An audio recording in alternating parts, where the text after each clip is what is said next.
Olá a todos, sejam bem-vindos às Conversas Modulares.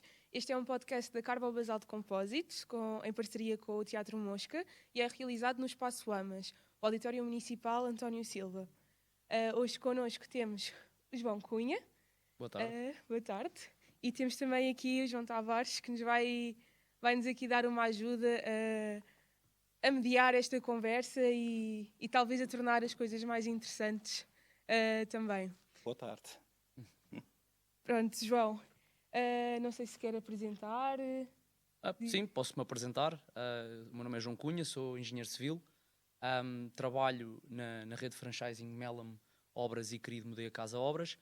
Estamos ao longo do país inteiro. Eu sou o diretor de operações a nível nacional.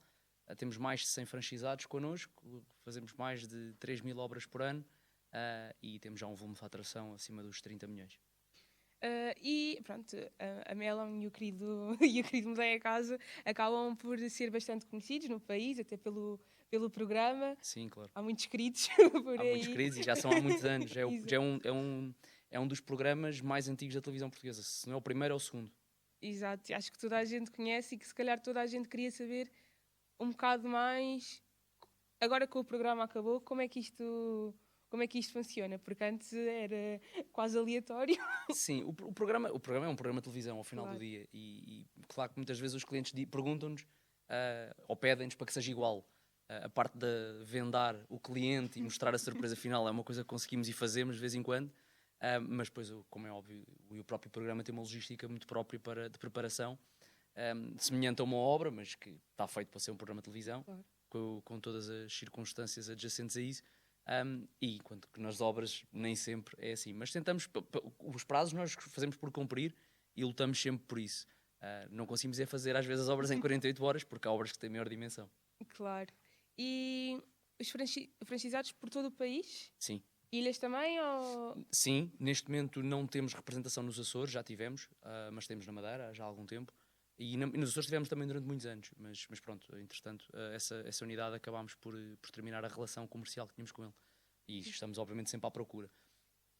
Também dizer que, como é óbvio, temos mais franchisados na zona litoral do país. A zona interior temos menos, mas temos menos. Mas conseguimos dar uma resposta a nível nacional, sim. Ok. E como é que uma pessoa faz para ter um franchisado, para ser um querido? Porque eu sei que andam sempre com os coletes dos queridos, eu vejo nas redes sociais, Sim. há imensos queridos. Ainda bem, que mais houvesse. Exato.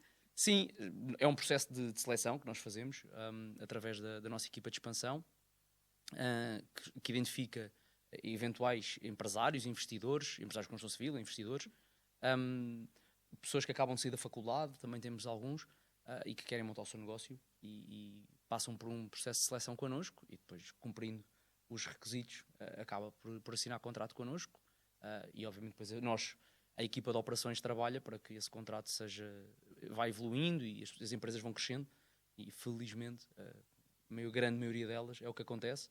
Temos unidades que começaram connosco do zero e hoje faturam mais de 1 milhão de euros e isso são sempre motivos de orgulho para nós, obviamente. Como é óbvio, é muita gente, é muita gente mesmo e por isso tantos coletes. Cada unidade é uma empresa, portanto tem várias pessoas associadas. Nós muitas vezes falamos só de 100 franchisados, mas quando começamos a pensar no tamanho que temos, fruto de todos os funcionários que estão na rede, realmente é um número bastante impressionante. E depois as próprias viaturas a circular pelo país, portanto sim, por isso é que vamos sendo vistos. Sim, pronto, toda a gente conhece, lá está, toda a gente conhece os queridos e também já ouvi muita gente dizer, acho que também fruto da televisão e do trabalho das redes sociais que cada querido faz, não é? Uhum. Que eu gostava de fazer as minhas obras com os queridos. Sim, nós temos como conceito a questão muito do marketing de proximidade, porque nós conseguimos pôr a marca na rua e temos o programa de televisão que passa a nível nacional, mas depois cada franchizado acaba por ter um objetivo muito próprio de se divulgar para que seja conhecido na sua zona. Porque é como muitas vezes nós dizemos, quer dizer, toda a gente conhece o querido, mas é importante saber que na rua aqui atrás existe uma unidade. Porque isso é uma coisa que é um trabalho que é do nosso franchizado e por isso haver toda essa dinâmica e obviamente que é algo que nós também vamos trabalhando com eles.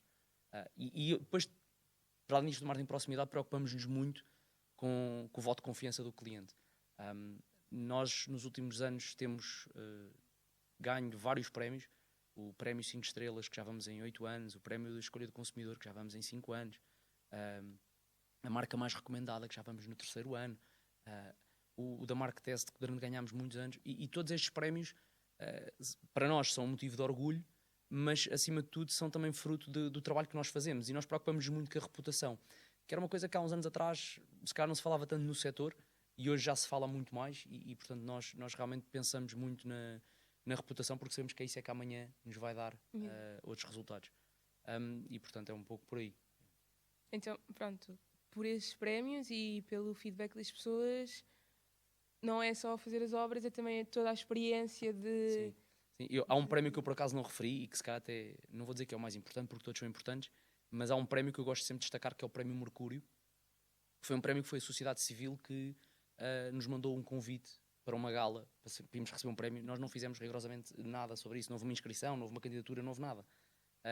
E isso é muito prova disso, que é a própria sociedade reconhecer-nos como sendo uma marca com reputação e com qualidade, e que, obviamente, quando as coisas não correm bem, existe uma marca por trás que está cá e que, como eu costumo dizer, não há nenhum cliente que fique sem falar connosco quando as coisas não correm tão bem, porque também às vezes acontece em tantas obras. Claro. Estranho era se não acontecesse. Exatamente. E já agora só uma questão. E como é que é esta uniformização de todos os queridos? Porque, pronto, são regiões diferentes, costumes diferentes, e conseguir essa uniformização para manter a marca, manter a garantia que temos um produto de qualidade, um produto de excelência, que é um serviço. Porque as pessoas hoje em dia cada vez procuram mais o serviço.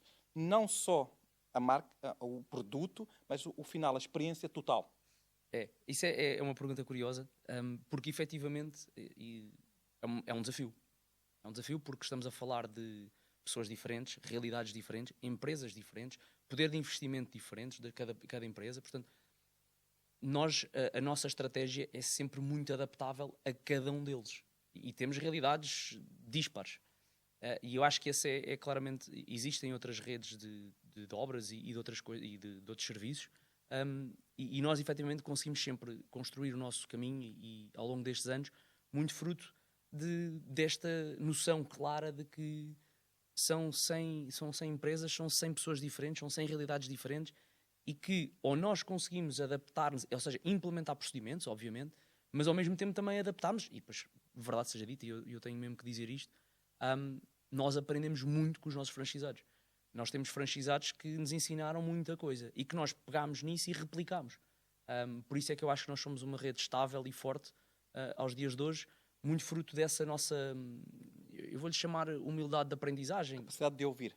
Sim, capacidade de ouvir. Obviamente que não conseguimos agradar a todos a toda a hora, sim. É impossível, mas sim, e é sempre um desafio, obviamente, chegarmos a uma unidade nova, que pode ser uma empresa que está a começar, ou uma empresa que já existe há alguns anos, e nós explicarmos, olha, então vamos fazer isto assim, assim, assim, porque assim o caminho vai ser melhor.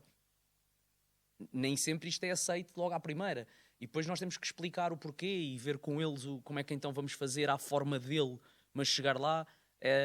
Eu acho que, sinceramente, a minha primeira experiência com franchising foi na Melon, ao dia de hoje, ao fruto destes anos todos, acho que já percebo um bocadinho do tema, mas quando entrei, essa foi realmente a grande diferença que eu notei, e várias vezes ao longo destes anos eu comento que é o giro do franchising é mesmo isto, é termos aqui tantas realidades diferentes, mas mesmo muito diferentes mesmo. Eu não posso falar com uma unidade que está numa pequena vila da mesma maneira que falo com uma unidade que está na grande cidade, porque são realidades diferentes, e eu tenho que ter a capacidade de perceber isso, porque senão não eu vou conseguir ajudar. Eu acho que às vezes nas redes existe um bocadinho essa arrogância do é como eu quero, posso e mando, e isso muitas das vezes acho que acaba por ser contraproducente, porque depois quem está do outro lado diz mas eu não me revejo. Exato. Eu também tinha uma pergunta, porque há bocado disse que muitas vezes vêm pessoas que acabaram a universidade há pouco tempo, e há pessoas que se calhar já têm muita experiência na área e depois também decidem fazer... E como é que se faz essa gestão? Porque quem é novo, falta-lhe experiência e se calhar... Lá está, vai bater um bocadinho aquilo que eu estava a dizer, ou seja, cada caso acaba por ser um caso. Sim. Quem está a começar, ouve-nos como uma esponja, como se fosse um bebê. Quem já tem experiência, mas também tem como costumamos dizer às vezes na brincadeira, aqueles vícios instituídos. E pronto, e às vezes acaba-nos a nós trabalhar e tentar estruturar acima de tudo. Muitas das vezes essas empresas mais antigas, o caminho é sempre muito por estruturá-las. Porque elas fazem, e isto é uma realidade que eu lembro-me de várias unidades já, que em termos de execução são perfeitas, trabalham mesmo muito bem, mas depois têm falhas de logística ou de estrutura. E, portanto, e é aí que nós tentamos ajudar, recomendando, falando, explicando o porquê, como é que eles podem continuar a crescer, como é que eles podem se desenvolver. Mas é sempre um trabalho de continuidade. É sempre um trabalho de continuidade. Não há nenhuma unidade que esteja... Exatamente. João, diz-me uma coisa. Pronto, isto, logicamente, temos que pensar que o trabalho de remodelação, o trabalho de obra, trabalho que não seja muito bem visto, não é? Uhum. E eu noto uma dificuldade na captação de pessoas novas. Certo. Juventude. Sim, sim. E penso que algo como vocês têm, aliando não só ao trabalho em si, mas também aliando um bocadinho a esta marca, a este simbolismo todo diferente e irmos um bocadinho dentro, penso que um bocadinho que as pessoas ligam mais às redes sociais, de verem a evolução muito rápida, fazerem os trabalhos muito rápido, isto, tudo bem, que eu sei que depois na realidade é diferente, isto é a televisão, é que dá aquele sonho, Sim. não é? As pessoas, mas como é que vocês conseguem cativar os jovens? Porque penso que vocês serão uma marca que vai conseguir cativar jovens a entrar também para a construção, porque ao verem isso, já não sentem que seja um trabalho tanto... um trabalho de trolha, Sim, sim, não é? sim, sim. E revejam-se um bocadinho também a fazer isto, porque de facto até gostam. Gostam da remodelação, gostam de ver a alteração das casas. Nós aqui há... A questão do recrutamento para a construção civil, não só para a construção civil, mas para a construção civil em particular, que é isso que estamos aqui a falar, eu acho que é um desafio e acho que cada vez mais que qualquer empresa de construção tem que perceber que isso é o dia-a-dia. E é um desafio grande porque não há mão de obra e a que há não quer ou está ocupada e, portanto, quando estamos a falar de fazer as empresas desenvolverem e crescerem, isso é sempre realmente uma dificuldade grande. É um motor. É um motor da empresa. É um motor. A mão de obra é um motor. E nós temos vindo a falar muito com os nossos franchisados sobre isso, porque efetivamente acreditamos que isto só vai lá pela sedução. E nós temos que ter a marca forte, temos que ter boa credibilidade para que as pessoas queiram trabalhar connosco. Nós temos várias unidades, nomeadamente as mais antigas, que têm empresas, ou subempreiteiros, ou funcionários próprios que estão com eles há anos. E isto só se consegue fazendo algumas coisas diariamente. Perceber acima de tudo que o funcionário é importante e fundamental para o desenvolvimento do negócio. Durante muitos anos, e eu quando comecei a trabalhar lembro-me disso, havia um bocado aquele distanciamento que era criado por ser a pessoa da execução de obra. E hoje em dia eu acho que isso vai acabando, porque efetivamente a nossa dependência deles é grande. Falamos também muito que as máquinas podem nos ajudar a reduzir a mão de obra, etc. Mas a industrialização, e eu acho que aqui até a questão da industrialização, porque se eu tiver, e falamos isto às vezes com os nossos franchisados, se o nosso franchisado tiver uma maquinaria mais evoluída, ele vai seguramente conseguir captar mais pessoas para trabalhar, porque quem vai trabalhar diz assim, isto não é um trabalho tão de carga como era antigamente. E isto são coisas que também, o mundo também está a evoluir e nós temos que ir acompanhando. Agora, há de ser sempre um desafio. Há de ser sempre um desafio e eu acho que não vai ser um desafio fácil, mas é importante nós termos também noção de uma coisa. A construção civil sempre viveu de fluxos migratórios. Sempre. E é verdade que já houve momentos melhores ou momentos piores. Houve aqui há uns 2 anos atrás, estava toda a gente cheia de trabalho e não havia ninguém. Ou seja, eram as equipas que tínhamos e quando queríamos crescer era ali uma luta. Neste momento a realidade já não está assim. Eu acho que conseguimos encontrar aqui alguma estagnação no setor. Ou seja, há muitos pedidos, mas as pessoas também já estão um bocadinho mais enquadradas. O próprio prazo de espera, que é sempre dizer a um cliente que só conseguimos começar a obra daqui a uma semana ou 2, ou até às vezes mais. Claro que isto, no nosso caso, depende muito de zona para zona e de franchizado para franchizado, mas dizer isto às vezes a um cliente não é fácil, porque, como é óbvio, o cliente quer as coisas para ontem. E vivemos numa sociedade de consumo e as coisas mudam radicalmente. Aliás, é uma coisa que nós falamos muito. Eu lembro, e vocês também se devem lembrar, que há uns anos atrás estávamos todos muito bem num dia de março e de repente ficámos todos fechados em casa. Quer dizer, hoje em dia as coisas mudam muito rápido. E nós temos que ter a capacidade de nos adaptar. Não, e tivemos agora o exemplo daquele apagão. Foi uma surpresa. Já nem me lembrava disso. Sim. Pois que sim. Que nós Foi estamos... tão surreal que uma pessoa nem se lembra. cada vez temos mais essas surpresas, não é? Sim, e vamos ter mais algumas brevemente.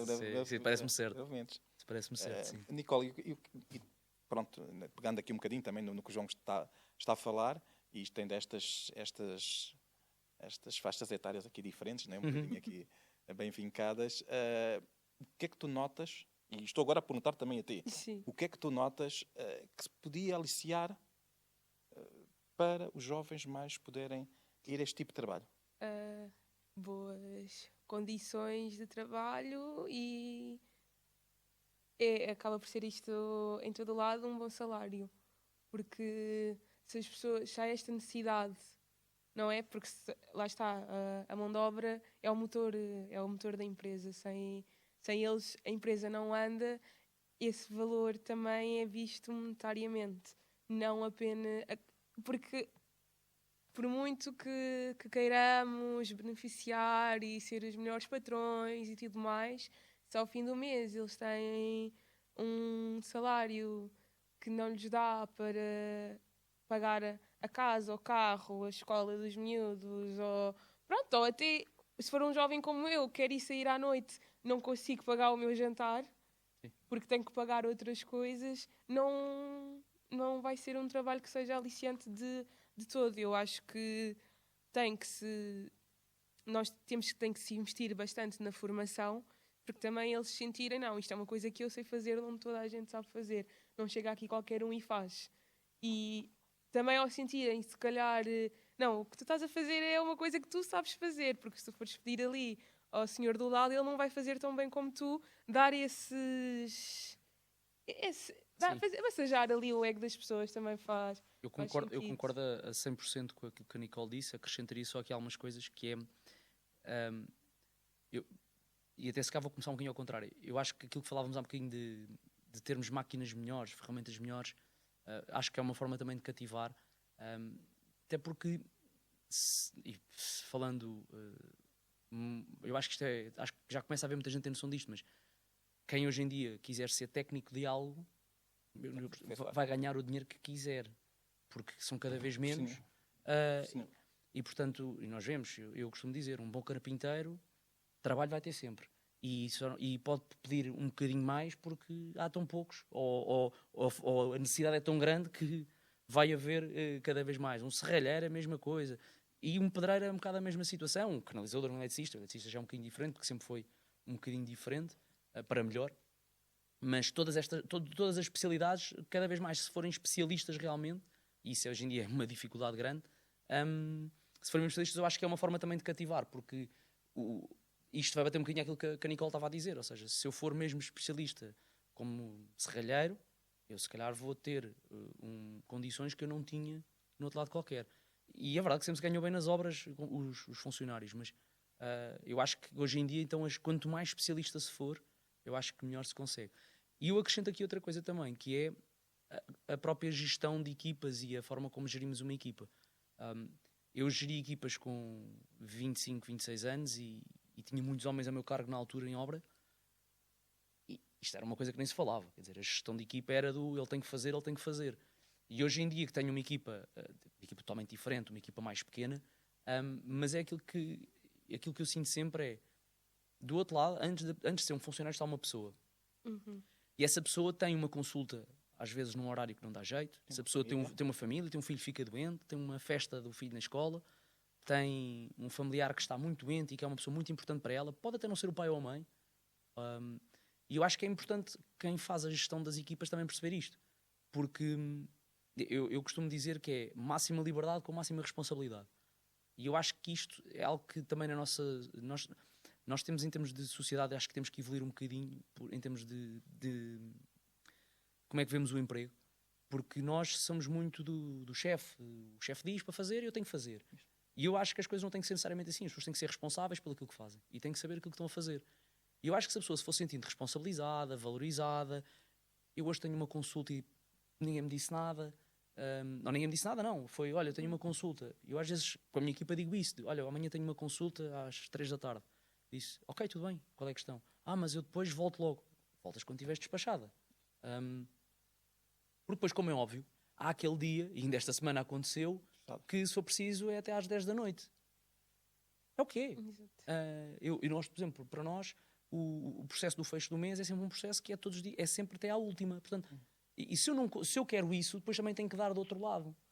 E eu acho que isso também é um bocadinho uma forma de reter, cativar. Acima de tudo, temos que começar por reter, porque da maneira como está, temos que começar por reter. Sim, eu penso que as organizações das empresas têm que ter aqui um bocadinho mais de atenção Sim. a estes E nós vivemos muito. situações. O nosso setor empresarial em Portugal é um setor de PMEs. Exatamente. E as PMEs são o motor deste país para quase tudo, mas a verdade é que depois ou seja, os procedimentos é muito cada um à sua maneira. E portanto, nós aqui, inclusive no nosso franchising, achamos exatamente isso, que é, nós somos um conjunto de PMEs tentando ter uma estrutura, um comportamento de uma grande empresa. Exatamente para isto, para ver um procedimento de como é que as coisas têm que ser feitas, ver as regras definidas, depois as pessoas cumprem e conseguem com isso viver. E acho que evoluir também. Sim, eu também concordo, é um bocado o dar e receber, porque se nós dermos, vamos receber, porque se o meu patrão me diz assim, olha, só sais às 6 sempre, as consultas tens que marcar sempre depois das 6, agora tens que ir buscar um miúdo, tens de arranjar vê lá se o teu avô pode ir buscar, porque tu estás aqui a fazer esta coisa. Se não houver esta flexibilidade, depois lá está, quando é preciso, as pessoas também não estão disponíveis. Eu estou a dizer isto, grande atenção, corte. é aquilo que eu digo às vezes, se eu tenho uma coisa que eu peço um prazo, obviamente que eu não estou a pedir o prazo só porque sim, não é? É porque efetivamente eu preciso. E aí, obviamente, se eu vejo que a pessoa não está preocupada com isso, cada próxima vez que a pessoa me disser alguma coisa, também vou dizer, olha, então hoje se calhar também não vai dar. Sim, Acho que isto é um bocadinho, lá está, é o dar e receber. é dar e receber, e Dar e é a receber. responsabilidade. Eu Sim, acho que claro. também dar autonomia e dar responsabilidade às pessoas também é essencial para que elas se sintam motivadas, porque sempre que eu vou trabalhar assim porque o meu chefe disse, está mal, a culpa não é minha. E eu vejo isso, e isto é muito do nosso setor, a questão do delegar é um desafio tremendo. Pois, eu sou de uma idade em que não havia delegação. Exato. Pouco. E cada vez mais penso que na empresa a capacidade da pessoa de delegar trabalho É é extremamente importante. Nós não podemos estar em todo lado. Não. E eu vejo isso nos nossos franchisados. Eu tive já vários casos de empresas que estão bem, estão a crescer, estão a ter mais negócio e chegam ali a um ponto que eles não conseguem crescer mais porque não conseguem delegar, porque está tudo muito centralizado numa pessoa ou porque a pessoa acha que tem que estar em todo lado e não consegue. E eu já tive várias situações, é aquilo que às vezes digo, tu não podes ser um bombeiro da tua empresa, quer dizer, tu tens que ser o gestor. E tu para ser gestor precisas de tempo, portanto tu tens que delegar essa tarefa ou aquela tarefa. E já foi há uns anos largos atrás, mas nós tínhamos uma unidade, até com alguma dimensão, que o dono da empresa facilmente andava, eu digo facilmente, não vou dizer que era todos os dias, mas se calhar 2, 3 vezes por semana, andava a distribuir silicones pelas obras, porque, eu já que vou lá, eu disse, sim, é correto, já que vais lá, vais, e também não custa nada. Mas a partir do momento em que ele já não era só porque ia lá, ou seja, ele já arranjava, era motivo para pegar nas coisas e ir lá. E aí é a tal parte do, não, tu tens que delegar, tens que arranjar alguém para fazer isto ou encontrar alguém em que confias. Mas eu não confio em ninguém. Pois, então não vais crescer. É esse equilíbrio que tem que se ter e delegar e atribuir responsabilidades tem que ser feito. Até porque a atribuição de responsabilidade, eu se me sinto responsável por alguma coisa, tenho mais motivação de fazer aquilo como deve ser. Sem dúvida alguma. E acaba por ser melhor para todos. Claro. Portanto, eu acho que também é preciso ter isso em mente, de quanto mais responsabilidade dermos a alguém, provavelmente com mais brilho ela quer fazer, porque se não fizer há de haver outro alguém que vai fazer melhor do que tu e sais, porque o mercado também é assim, tal como hoje em dia, não digo ninguém, mas pelo menos a minha geração eu noto nisto, se nós não estamos bem no trabalho, saímos, há outros. Não... Sim. Não, já não há... Sem problema da mão de obra. Exato. Pois, e por isso mesmo é que as empresas têm que dar... Temos de se adaptar.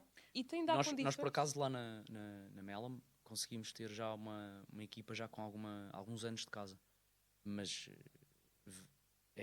tenho plena noção que não é comum. Não é mesmo comum. Não acontece com todos os funcionários, mas tivemos já funcionários que tiveram 2, 3 anos e depois foram-se embora. Outros até menos. Mas na realidade, já temos também um grupo já bastante com alguma antiguidade e eu acho que isso é bom porque há coisas que têm que prevalecer e tem que haver alguma continuidade também.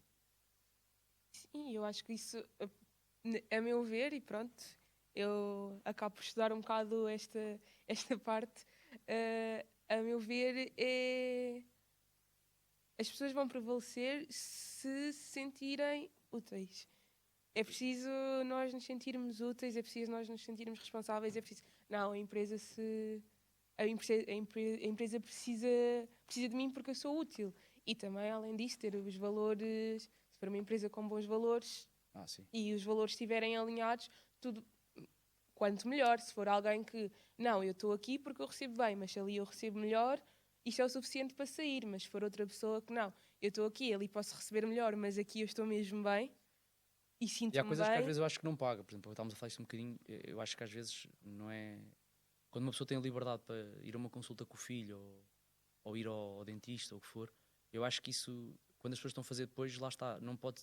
Eu vou ganhar mais do outro lado. Mas cá do outro lado não vou ter isto.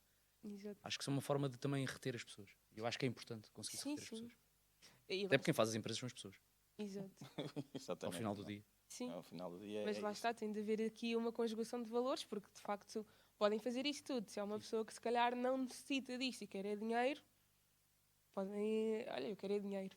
Obrigado queremos por todos. tudo.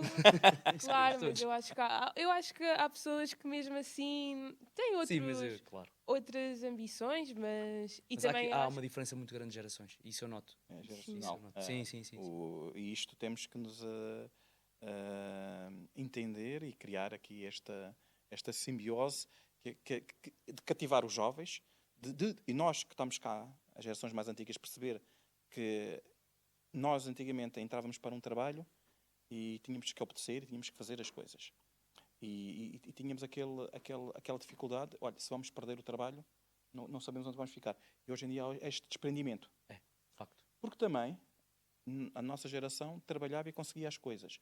As gerações mais novas trabalham e não veem, se calhar, o futuro com capacidade de... E eu acho que veem as coisas de outra forma. Veem que... Porque lá está, e eu vejo isto. A geração dos meus pais era uma geração altamente trabalhadora. Era só trabalho. Depois chegaram todos à reforma e não tinham... Às vezes não tinham aquela... Eu tive esta conversa com os meus pais várias vezes. Qual é que é o vosso hobby?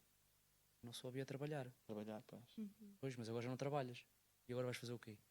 Vais ficar todos os dias a olhar para a televisão? Não é caminho. A minha geração já começa a ser um bocadinho diferente, porque já começa a ter o ginásio, ter os paddles, já começa a ter outras coisas. E eu acho que a geração que vem agora ainda está muito mais, lá está, desprendida e dizer, não, eu tenho que viver a minha vida, trabalhar é uma parte. Tem coisas boas e eu acho que há coisas que eles vão ter que perceber com o tempo. Mas isso também, mas lá está, vamos todos bater um bocadinho aquilo. Acho que estamos todos mais ou menos de acordo, apesar da diferença geracional. O João está a dizer que é muito velho, ainda não percebi muito bem porquê. Não sei, eu acho que não, João. 25 anos feitos ontem. Fresquinho. E 40, e quase 50 anos para a reforma. Pois. É isso. Mas pronto, e João, diz-me uma coisa.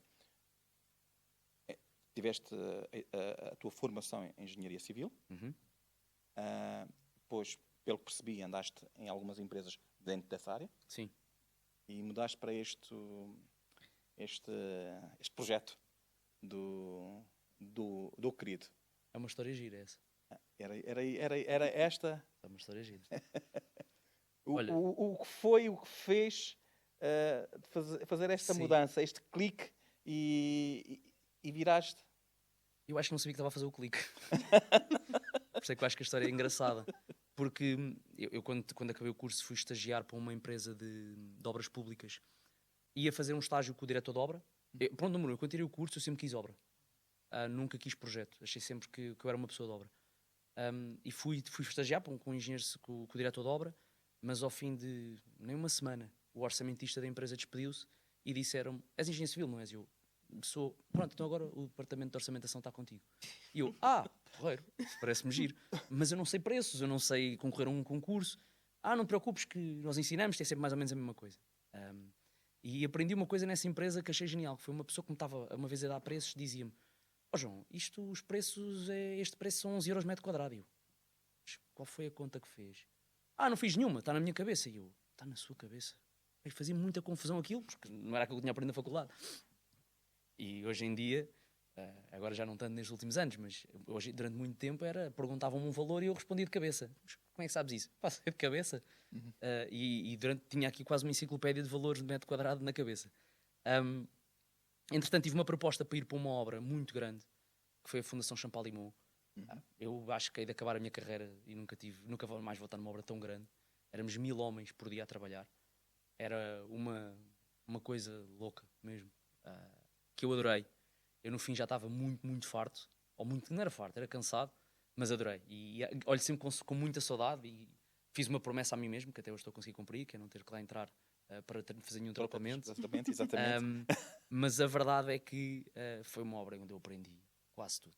Eu entrava às 8 da manhã, saía às 8h30 da noite, todos os dias, era de sol a sol. Era literalmente de sol a sol, alguns sábados pelo caminho. Também estava numa fase da carreira que tinha que ser. Depois, quando essa obra acabou, estive no alargamento do aeroporto de Lisboa, também a fazer já a direção da obra, aí já estava sozinho, já não estava como adjunto, e comecei a ter algumas obras para mim, e fiz as primeiras 2 moradias de raiz. Aquilo era de raiz, mas começava por ter uma recuperação de fachada, mas pronto, o resto era tudo de raiz. E, curiosamente, até foi uma obra que correu bem. Eu entreguei as moradias em, sensivelmente, 6 meses, foi uma coisa muito boa. Elas também não eram muito grandes, verdade seja dita, mas entregámos as moradias em 6 meses. Mas mesmo assim, o cliente, ao 5º mês, achou que eu não devia estar mais na obra, porque estava ali uma incompatibilização. Na altura, eu tive de fazer um papel pela empresa, é o que é. Mas apesar de ter entregue a obra em prazo, mesmo assim, o cliente achou que não era suficiente. Fiz mais algumas obras, fiz também algumas obras de remodelação e de prédios, etc. E tive uma proposta não, peço desculpa. A empresa começou a entrar em cumprimento comigo durante algum tempo e acabou mesmo por fechar portas, e eu fui para o Fundo de Desemprego como tantas outras pessoas. E ao fim de comecei a responder a uns anúncios e tive uma entrevista para um projeto que na altura era inovador, que era a de construção de moradias para uma imobiliária. E um projeto de chave na mão. E estávamos a viver um bocadinho a crise, e eu na altura achei até aquilo um bocadinho, e perguntei na entrevista, mas há pessoas a comprar casas? Todos os dias, João. Todos os dias. Nós temos aqui um objetivo muito grande, de norte a sul do país, e eu fui a primeira pessoa a vir para Lisboa. Havia um comercial em Santarém, mas eu fui a primeira pessoa a vir para Lisboa e acabei por montar toda a operação em Lisboa, com esse comercial a vender, e já ia fazer obras. E eu tinha obras, tinha orçamentos, comecei a ter projetos, tinha coisas a mais, na realidade. E, entretanto, depois foram entrando outras pessoas para a empresa, mas eu, a determinada altura, ao final de um ano e pouco, percebi que a empresa tinha acabado de fechar 100 e tal casas num ano. É uma coisa absurda. Mas eu tive ali uma conversa com o meu ex-patrão que me deixou bastante preocupado, porque percebi que ele sabia o caminho que queria, mas não sabia a rentabilidade que ia ter. E isso assustou-me bastante. E depois comecei a juntar algumas peças que se passavam e comecei a não ficar muito agradado e pedi para sair. Ele inicialmente pediu para não sair, porque eu era uma pessoa importante da empresa, mas da segunda vez que eu lhe pedi, ele lá cedeu e saí.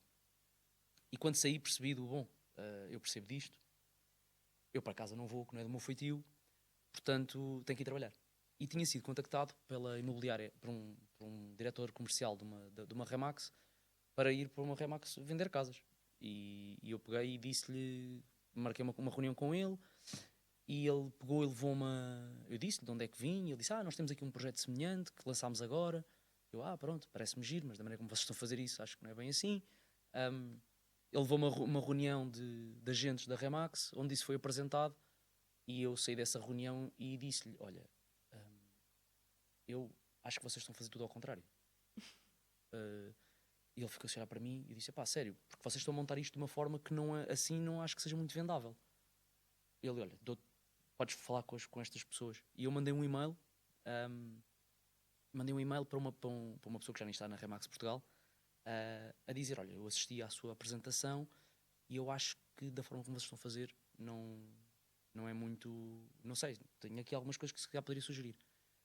E recebi uma chamada do arquiteto João Carvalho, um e-mail do arquiteto João Carvalho, a convidar-me para uma reunião, ele estava na Melam, já como fundador, e para falar, só para eu explicar o que era o meu ponto de vista. E eu preparei a reunião, levei a reunião, não foi uma entrevista, foi uma reunião, e ele disse, pois, realmente você está a dizer coisas muito interessantes, realmente há aqui coisas que faz diferença, etc. E então ele disse, vamos voltar a falar. Eu, está bem, ok, vamos voltar a falar. Entretanto, eu tive uma proposta para ir ser diretor de produção para Moçambique. E ser diretor de produção era o meu sonho de carreira. E eu tinha 28 anos, ou 29 anos, uma coisa assim do género. E eu assim, isto é o meu sonho de carreira, 29 anos, parece-me bem. tenho aqui para Moçambique. E admito que fiquei ali na altura um bocadinho reticente, e voltei a ligar para o arquiteto João Carvalho e dizer: olha, vai-me desculpar, mas acha que tem alguma novidade para me dar? Ele: não tenho, está toda a gente de férias. E eu: pá, pois, porque foi em pleno agosto. E eu: olha, então eu vou para Moçambique, tenho uma proposta. Pá, você não vai nada, não vai nada. Vamos falar outra vez e não sei o quê. E lá falámos. Só que depois ele não era, ele não se decidia, não conseguia dar-me uma resposta, porque não havia a vaga não existia, eu inventei a vaga na Melam. E portanto, e depois acabei por falar com ele e com o Dr. Manuel Alvarez, e eles fizeram uma proposta e eu acabei por rejeitar ir para Moçambique para ficar com eles. E passaram-se 11 anos. E eu acho que eu, quando entrei, ia só para desenvolver o projeto das moradias.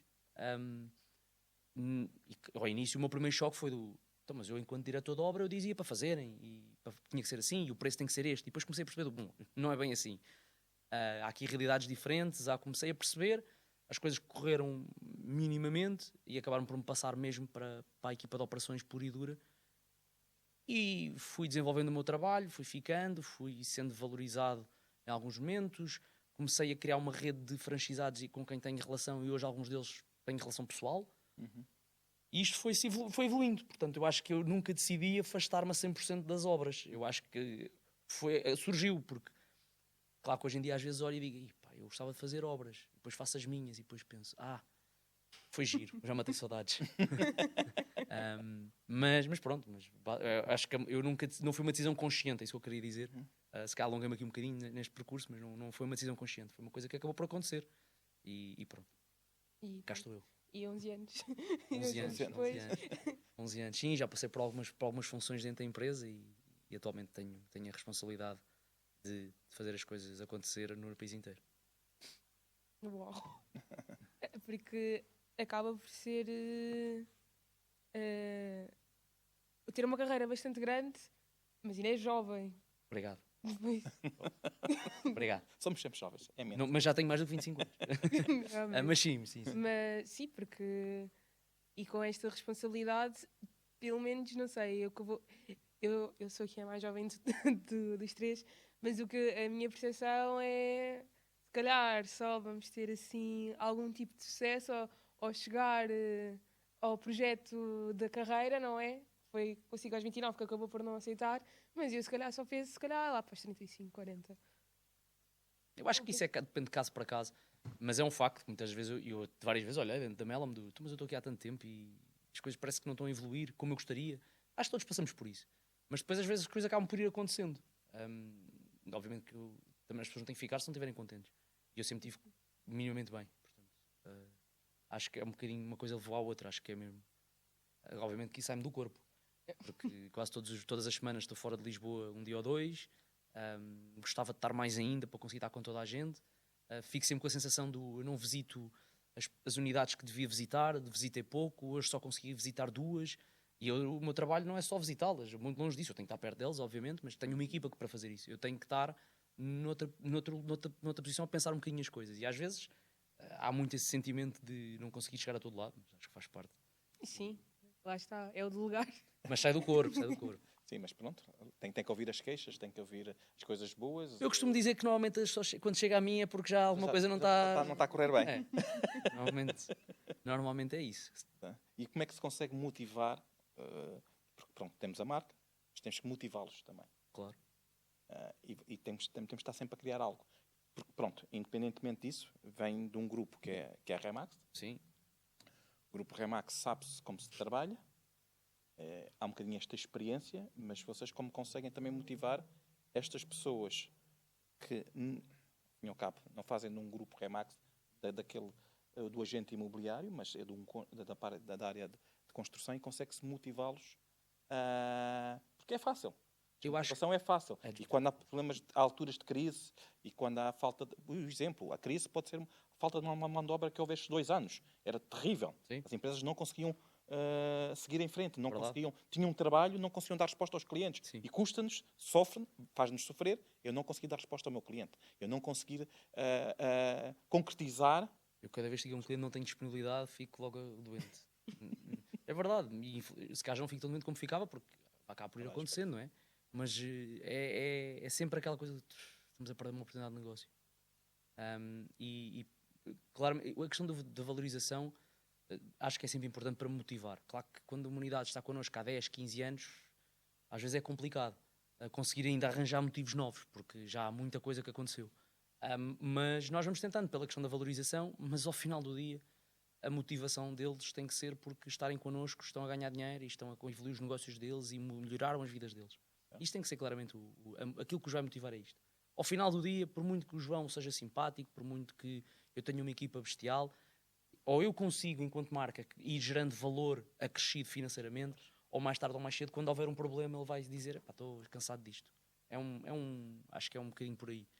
E esse é o nosso desafio, é o nosso trabalho diário. Ou seja, uma das coisas que podem garantir será ir à pesquisa sempre de materiais novos, de algo inovador, ir pescando com a instituição, que é para ajudá-los aqui um bocadinho esta formação e obrigá-los também a estar um bocadinho update do que se vai passando no mercado. Ou seja, vão fazendo um bocadinho este trabalho por eles, penso eu. Sim.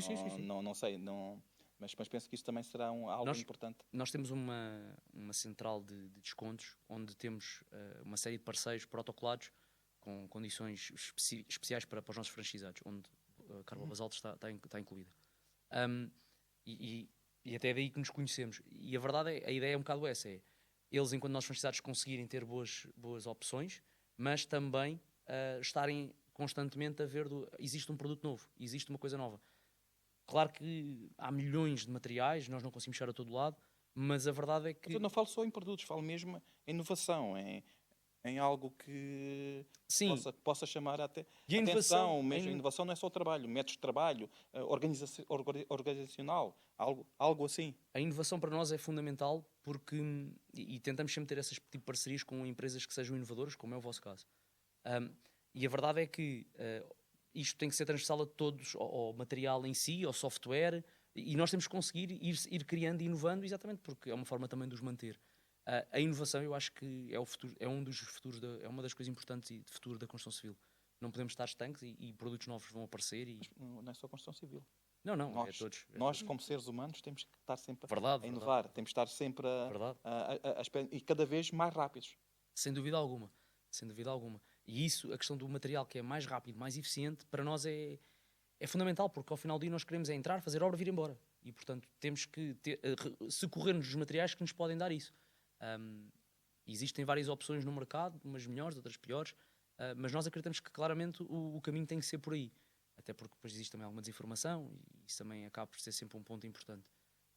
Mas sim, a questão das parcerias e das inovações, sempre. Bem, João, queria agradecer. Obrigado, eu é que tenho que agradecer o convite, acho que não disse nada de mal. Não, acho que foi bastante... primeiro, aqui tirou-nos algumas curiosidades sobre os franchisados e como é que funcionam e pronto, e aqui sou suspeita, mas eu gosto muito de conversas que incluam jovens, que incluam o futuro. Obrigado. Que é para me dar também assim algum... alento. Exato. para o que é o futuro, e agradeço, e também acho bastante interessante, lá está, a maneira como se gerem sem franchisados e como este tipo não é touch, porque touch é em inglês. Este toque, a sensibilidade. Esta sensibilidade de cada pessoa é uma pessoa, cada região é uma região, e portanto as pessoas têm que ser tratadas de formas diferentes, porque não sou eu que sou o patrão que vai dizer como é que eles vão fazer, que isto já não resulta. Não. Hoje em dia já, pelo menos com a minha geração, eu noto que se calhar às vezes devia resultar um bocadinho melhor, porque acho que também às vezes somos um bocadinho teimosos, mas por outro lado acho que também de nós vermos as outras gerações que depois tanto sofrem, tu no trabalho há imenso tempo e não me valorizam, e chego do trabalho, porque o trabalho é a nossa segunda casa, passamos lá... Eu passo lá mais tempo. Pois, exato. Para algumas pessoas é a primeira casa. E nós temos de nos sentir bem em casa e temos de nos sentir bem no trabalho. Eu acho que isto é fundamental para quem trabalha, mas para quem emprega também ter essa noção. Sim. E obrigada por ter essa noção. Não, nada, obrigado eu só posso agradecer o convite. Espero ter cumprido minimamente Claro. E portanto, obrigado. Ok, obrigado. Boa tarde. Obrigado. Obrigada a todos e até ao próximo episódio.